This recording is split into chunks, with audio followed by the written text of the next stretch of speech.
Hi, everyone. This is Scott Nybakken for Dynamite Comics, and I'm here with writer Ed Brisson to talk about his hotly anticipated 40-page special coming in December, Thundercats Apex. Ed, thanks for joining us on the channel.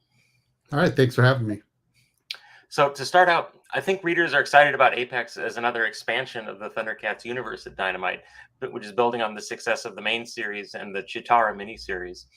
Is the world of the Thunderverse something that you have a connection with from watching the show as a kid? And have you been following the Dynamite titles up to now?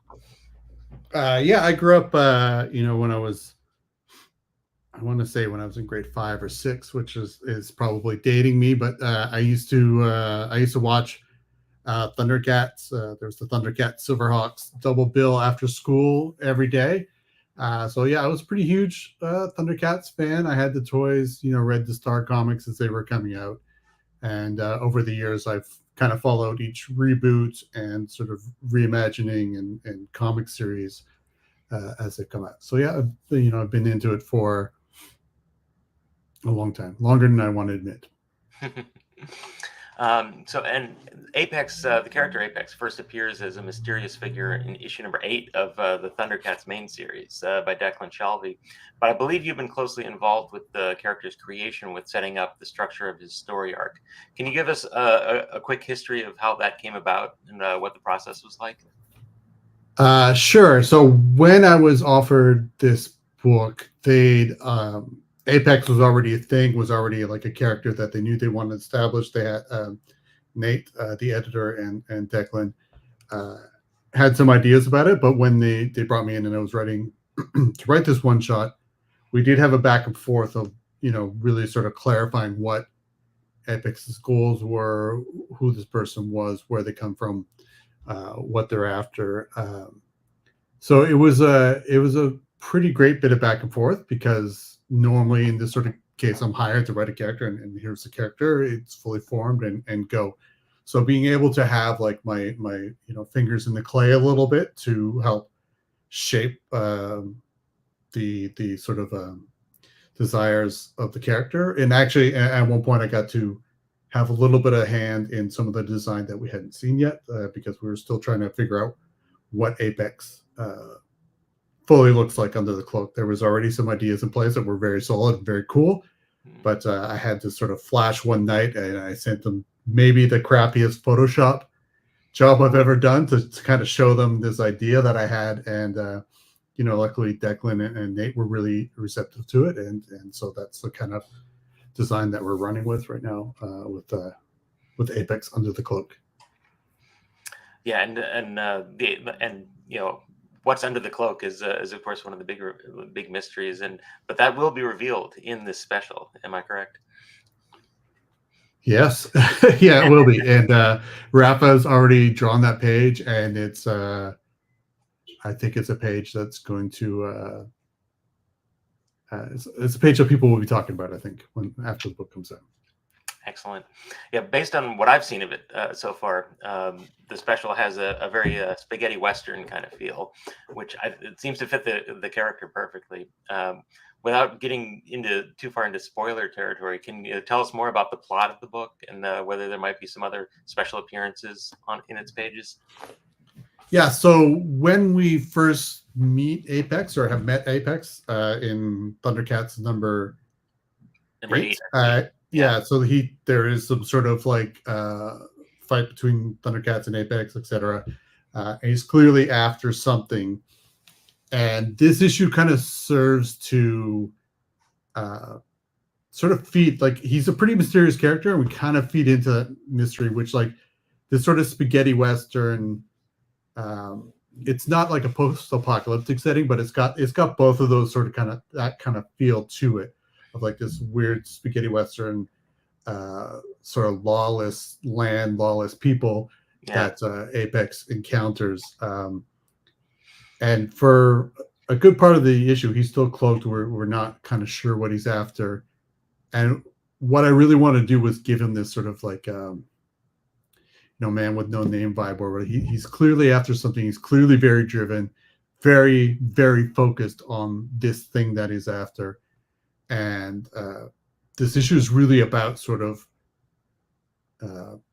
peeling it back a little bit, giving us a few of the answers while leaving enough unanswered that, because Apex is going to play an important part going forward in Thundercats, in the Thundercats series. So we don't want to give you everything, but we want to give you enough to like understand why this character is as important as they are, and why this quest that they're on, why this thing that they're doing is going to have such a huge impact on everything else going forward within the series. Yeah. And you've written comics for some of the biggest franchises in pop culture, including the X-Men, Batman, Wolverine, Predator. How would you say the experience of working on those assignments informed your approach to Apex and to the Thundercats? I don't know. I've been like turning over this question, and I don't know that I have like a really like satisfying answer to it. I think I've sort of dabbled in a lot of stuff. I've done a lot of license work in the past as well, just aside from like Marvel and the Batmans and stuff. I've done Sons of Anarchy years ago. I dipped my toe with Ninja Turtles and stuff. So like, I think that I have a pretty good grasp on coming in and playing around with licensed stuff in a way that like, I can sort of highlight the stuff that I love about it. Like if it's not a like a project that I'm not excited to get on board with, I'm not going to take it, right? I'm not going to work on it. And the thing I always hope to do is like kind of inject this sort of excitement that I have for the project, the love I have for the project. And, I think I like to hope that I've kind of been able to hone that skill over years of working on different similar sort of projects where we're dealing with pre-existing characters that people are going to have attachment to, and hopefully I can just get them excited about the project in the same way that I was when I was a kid in grade 5. And speaking of franchises, the artist like Rafa Labosca, the artist on Apex, has worked on several big ones himself, including his recent illustration for Garth Ennis's first James Bond story for Dynamite. What strengths of his do you see emerging in his work on this special, and how are the pages looking? The pages are looking amazing. I think one of the things that he's really adept at doing that we'll see here is taking these sort of like weird, cartoony 40-year-old designs. Like, because when you really get deep into the bench on like some of the Thundercats rogues gallery and the people who sort of exist on this planet, you get some like really bizarre designs. Like cool, but like kind of out there a little bit, and trying to make, we've already seen Drew Moss do a really good job with the vulture people in Thundercats, but some of these people, some of these creatures, some of these species, it's hard to really sort of pull them into present without losing that magic that they had when they came out in the 80s.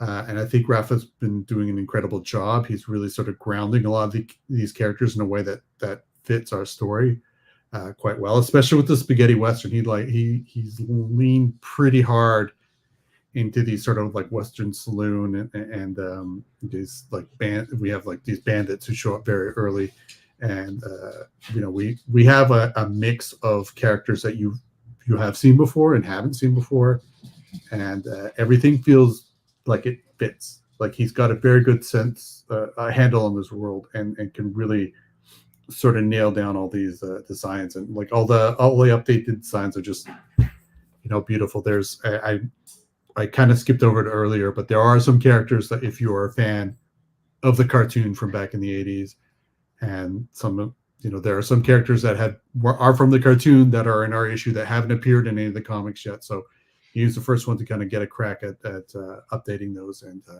I think he did a really stellar job.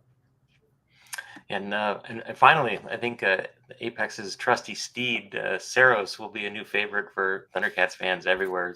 Can you give us a little more backstory with him? So I don't want to give too much backstory, because I think Saros has sort of should have a bit of a mysterious vibe in the same way that Apex does.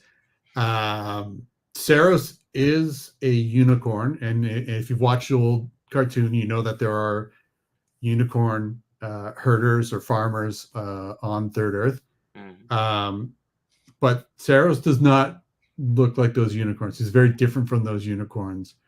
His horn is broken clearly at some point in battle. So I like the idea that we have these little things like the broken horn that like kind of hint to his history, but we're not going to come right out and say anything. That'll be for later issues. But he's is a pretty cool thing. I felt terrible asking Rafa to draw, a horse, a unicorn, whatever, because as I know, every artist dreads drawing horses. Well, like I think we're all looking forward to seeing this and seeing more of Saros and Apex, and of course learning the mystery behind Apex finally. So Ed, thanks for joining us, and thanks for becoming part of the Thunderverse. Thanks for having me.